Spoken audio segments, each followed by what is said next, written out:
2025년 4월 5일 날 실시된 빅데이터 분석 기사 빅분기 필기 시험에 대해서 그 출제 경향을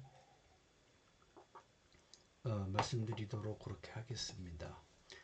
추후에 이 사이트의 구체적인 내용을 또 설명드리도록 그렇게 하겠습니다. 이번에는 전반적으로 그 평이했다라는 그게 이제 좀 지배적이긴 한데 그래도 다소 좀 몇 가지 좀 어려운 난이도가 높은 문제가 출제된 것으로 또 보입니다. 그 1과목에서는 그 자료와 같이 빅데이터 산업을 구분하는 거, 그다음 수행 조직, 집중형 조직에 대해서, 그다음에 데이터 사이언티스트의 이제 업무가 이제 아닌 것은, 그다음에 이제 그 워크 브레이크다운, WBS에 대한 문제가 출제가 됐고요. 그다음에 이제 그 빅데이터를 구성하고 있는 인프라스트럭처를 이해하고 있느냐. 그다음에 그 인공지능의 개념, 네로우, 스트롱, 위크 이 개념을 물어봤고, 이 학습 방법 중에 이제 전위 학습 방법의 개념을 묻고 있습니다. 그 다음에 이제 그 인공지능을 이용했을 때의 그 예측 분류에 대한 책임 예측의 훼손, 빅데이터 분석의 역기능 중에 하나인 그거에 대한 사례를 물어보기도 했습니다. 그럼 개인정보는 항상 많이 나오는 거니까 유념해서 좀 학습을 해주시면 좋겠습니다. 그다음에 데이터 분석 과정의 기획 절차를 이제 그 출제가 됐고, 문제 해결하는 방법들의 여러 가지 스캠퍼라든지 브레인스토밍의 그 개념을 FGI라든지 하는 걸 이제 물어보고 있습니다. 다양한 데이터 분석 도구의 데이터 수집 도구에 대해서 또 물어보고 있고, 데이터의 대표적인 유형에 대해서 좀 물어보고 있습니다. 가명 정보와 익명 정보를 이해하고 있는지, 그 다음에 이제 개인 정보를 처리할 때의 총계 처리 방법, 그 다음에 데이터 품질 관리에 대한 개념을 묻고 있습니다. 그 다음에 이제 데이터 전처리 중에 많이 쓰고 있는 요 Z스코어를 다소 좀 어렵게 내긴 했는데 이 개념을 잘 이해를 할 것으로 좀 보입니다. 그 다음에 이제 데이터 웨어하우스의 주요 특징에 대해서 이해하고 있는지 묻고 있습니다. 그래서 이제 본도서의 그 2025년 요 페이지를 좀 보시면 많은 도움이 될 것으로 판단을 하고 있습니다. 그 다음에 이 과목은 빅데이터 탐색에 대한 건데요. 이상치라든지 결집값에 대한 그 처리 방법, 데이터 정제 작업에 대해서 묻고 있습니다. 그 다음에 상자 그림은 항상 매회 문제가 출제되고 있는데 이 개념을 도서의 189페이지에 있는 내용을 숙지하셔서 학습을 할 필요가 있겠습니다. 그 다음에 이제 그 여러 가지 데이터에 대해서 유효한 데이터를 선택하는 방법에 대해서, 그 다음에 이제 레귤레이션 중에 라쏘와 리찌가 이제 항상 많이 출제되는데 이번에는 라쏘의 레귤레이션 방법에 대해서 묻고 있습니다. 그 다음에 이제 데이터의 독립 변수가 너무 많을 때 이제 주동분 분석하는 방법을 이해하고 있느냐. 이번에는 유학 변수, 파생 변수 문제가 이제 두 문제가 좀 출제가 됐고요. 그 다음에 데이터 불균형 문제를 해결하기 위한 SMOT, 그 다음에 여러 가지 방법에 대해서 설명을 하고 잘 이해하고 있느냐 이렇게 보고 있습니다. 그 다음에 데이터의 독립성과 관련돼서 상관관계, 상관계수, 독립성 판별 그 방법에 대한 걸 묻고 있고, 요 외도에 따라서 뭐 평균, 최빈값, 뭐 이런 것들의 크기를 비교하는 문제가 항상 출제가 되고 있습니다. 그 다음에 독립변수, 정독변수가 여러 가지 그 개수가 있을 때 다별량 분석을 하는 예제를 이해하고 있냐 물어보고 있고, 확률 계산은 간단하게 두 가지 중에 하나의 가능성을 좀 이용해서 계산하는 방법을 좀 묻고 있습니다.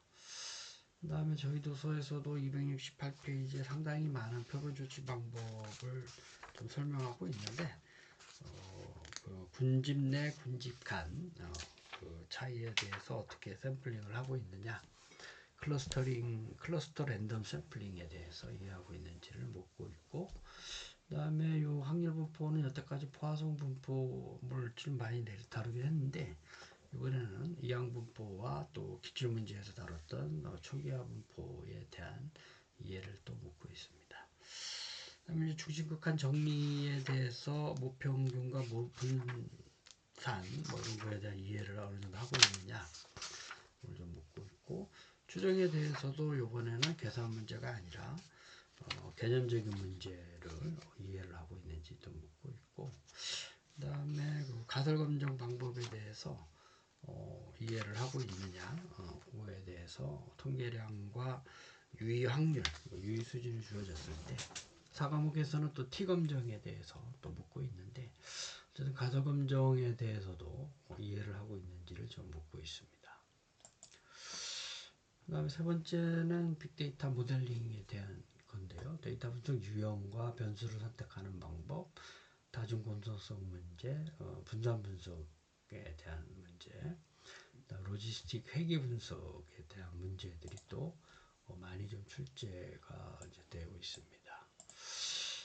그래서 그다음에 이제 요거가 이제 OGB를 로고 변환한 로즈 변환에 대한 개념을 또 새롭게 좀 출제를 했고요. 의사결정나무와 이번에는 관련된 문제가 두 문제가 나왔고, 서포트 벡터 머신도 기출 유형과 유사하게 덴드로그램도 수평축을 그려서 몇 개의 집단으로 좀 할 수 있느냐, 그죠?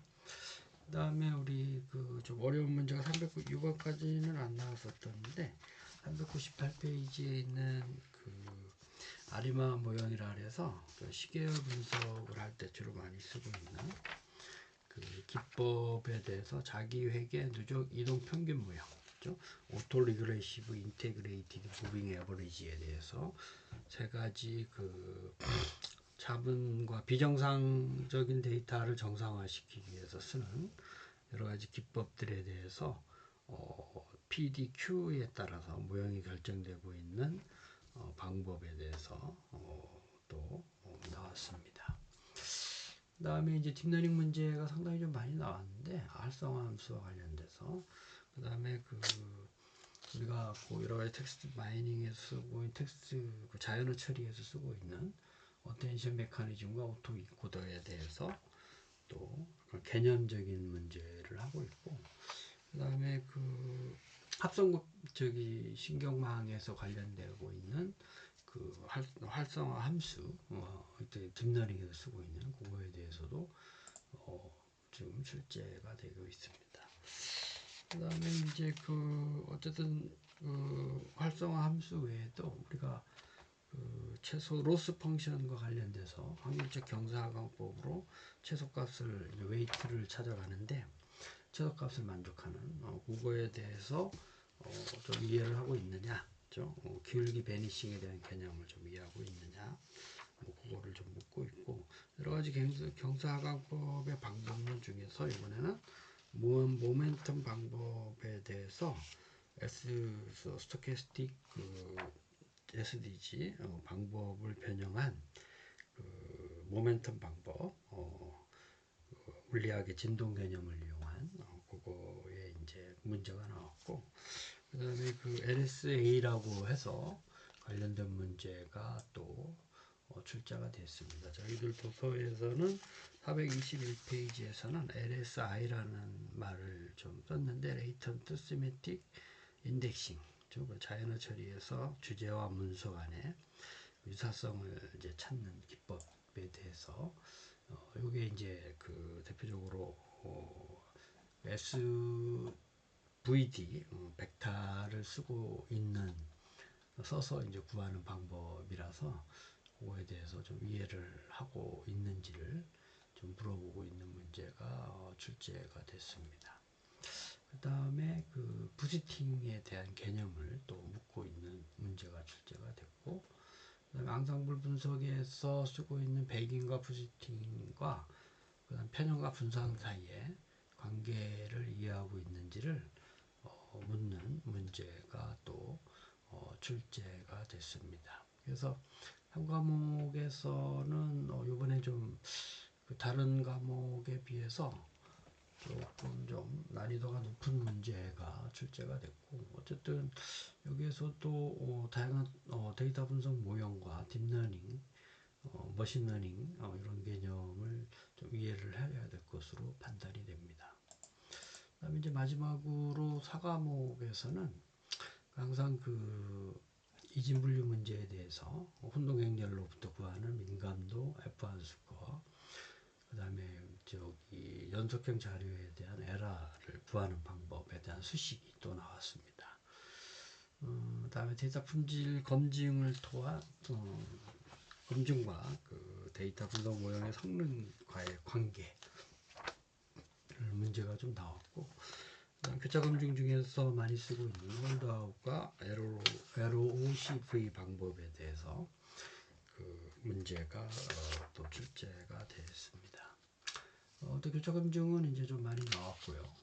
그 다음에 검증 방법에서 모집단에 대한 정규성 검증을 하는 방법에 대한 설명을 묻고 있습니다.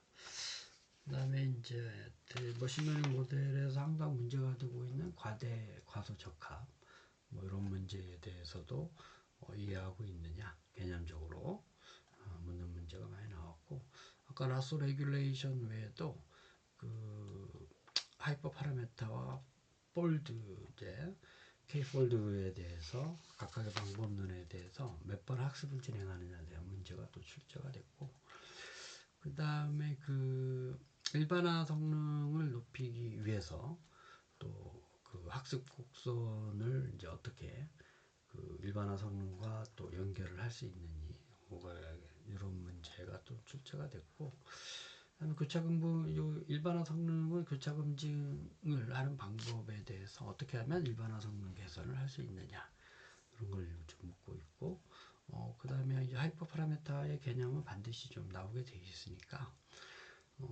초매개 변수와 매개 변수의 차이점을 좀 알아야 될 것으로 판단이 됩니다.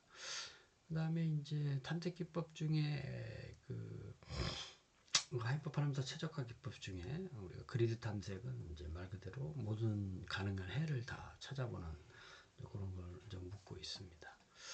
그 다음에 이제 시각화와 관련돼서 공간 시각화, 그 다음에 이제 관계 시각화, 공간 시각화에서는 단계 구분도라고 해서 요 문제를 좀 이해를 해야 풀 수 있는 문제가 나왔고, 카르토그램은 이제 기출 문제에서 나왔다시피 카르토그램의 그 개념을 이해하고 있느냐.